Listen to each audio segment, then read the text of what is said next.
Lol. Rebel Moon 3 requires an act from God, says the writer of Rebel Moon. Just so funny. So funny. I couldn't believe it. Burn. I can believe it. It's just so comical, though. So basically, the screenwriter Kurt Johnstad, who wrote the Rebel Moons, was on the 1 Minute Men podcast, and he said the following: "We outlined movies 3, 4, 5, and 6, very detailed outlines. I'm And well Zack spent. has literally plotted out the whole world. We know where we can go. We've written detailed outlines. The second movie was to find the princess, and the third movie is to make sure that the princess is where she should be, sitting on the throne and properly ruling over the mother world." And then anyway, they were like, "Oh yeah, wow. So is it going to happen then?" Basically was the line of questioning. He was like, "With some luck and an act of God, we'll get to go back to that world." So it's cancelled. For real, yeah. So it's dead, isn't it? Like, oh obviously. Yeah. Oh yeah. You know, Deader than disco. The budget, $166 million, probably more than that as well. That's what we know. $166 million. Disastrous results. Like, actually disastrous results. Like, the first one's got like 56% on Rotten Tomatoes. And that's from the audience, and that's with 10,000 plus reviews. The second one only has 1,000 plus reviews. That's what it tells us. So, like, no one watched it, and it's got like 47% or something like that. So, what's comical about that, when you look at it from that perspective, is that there was a lot of people that watched the first one. They reviewed it higher, and then the only people that basically watched the second one were those that weren't instantly put off by the first one, and they didn't even like it. Like, they in fact liked it less. That's hilarious. So even the target audience was like, "Wow, this is shit," and they were terrible. Like, they were actually disastrous. Yeah, just bad movies. Just generally bad movies. There you go. But you forgot to mention that making them longer with the director's cuts did not make them better. I didn't watch the director's cut. Oh, okay. Go figure. Why would I do that to myself? Because maybe it made them better. I had to check. I'm not. If you're releasing something on streaming and you have to do a longer director's cut, you're just a wanker.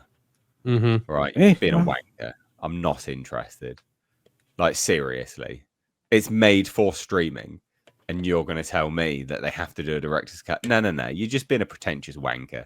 You are just filleting yourself. Like, everyone likes the Snyder cut. No, they don't. Shut up. No, they don't. Shut up, you edge. It's the worst movie ever made. You guys, seriously, how else were they going to make room for all the slow motion? Well, yeah, this is the thing. When you rely so heavily on slow motion, I mean, yeah, your movies suck dick.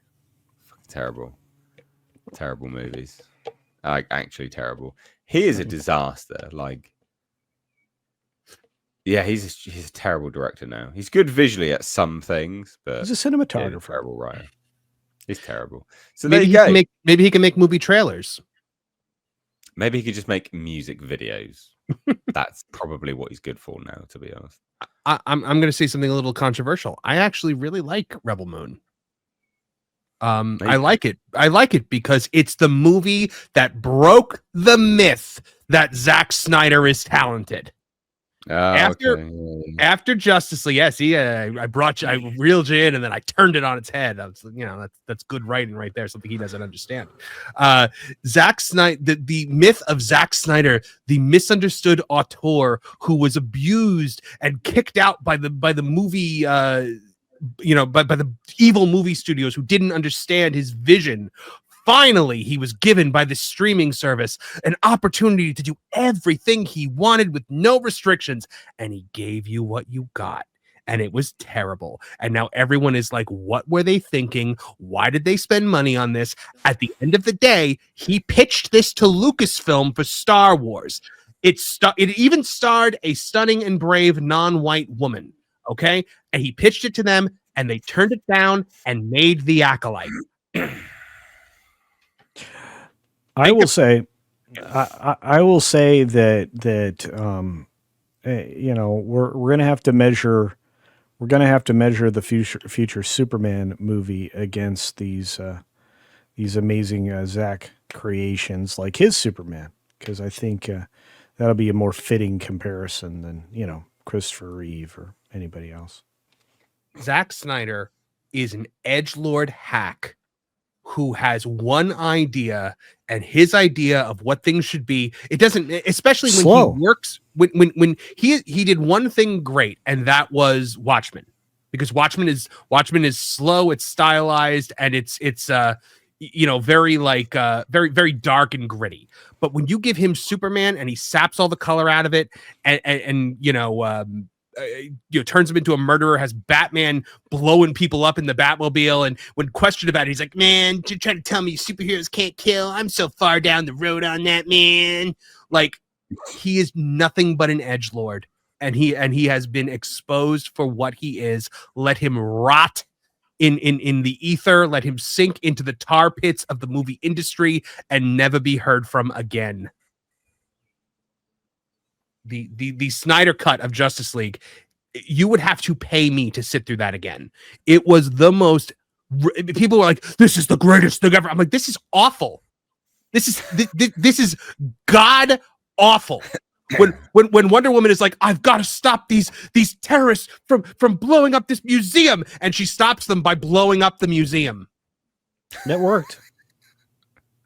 And this little girl walks up to her and she's like, can I be a murderer like you? She liquefied a human being in front of them.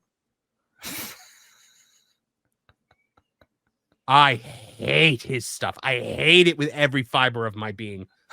Ugh. 300 was good. Yeah, 300 was good. 300 was fine. But he just copied what the thing was. Again, I think slow motion worked for him in 300. He could slowly kick people down the hole. 300 is the movie where his visual style worked, but he makes everything like it's 300. Yeah. God damn. So funny though, right? Like, actually hilarious. So this is dead. Like, this is a disaster.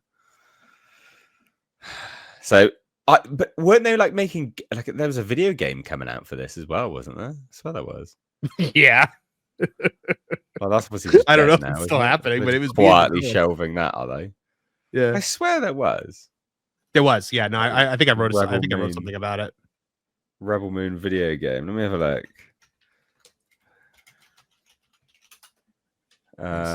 Rebel Moon. Yeah, VR. It's a virtual reality game from Sandbox.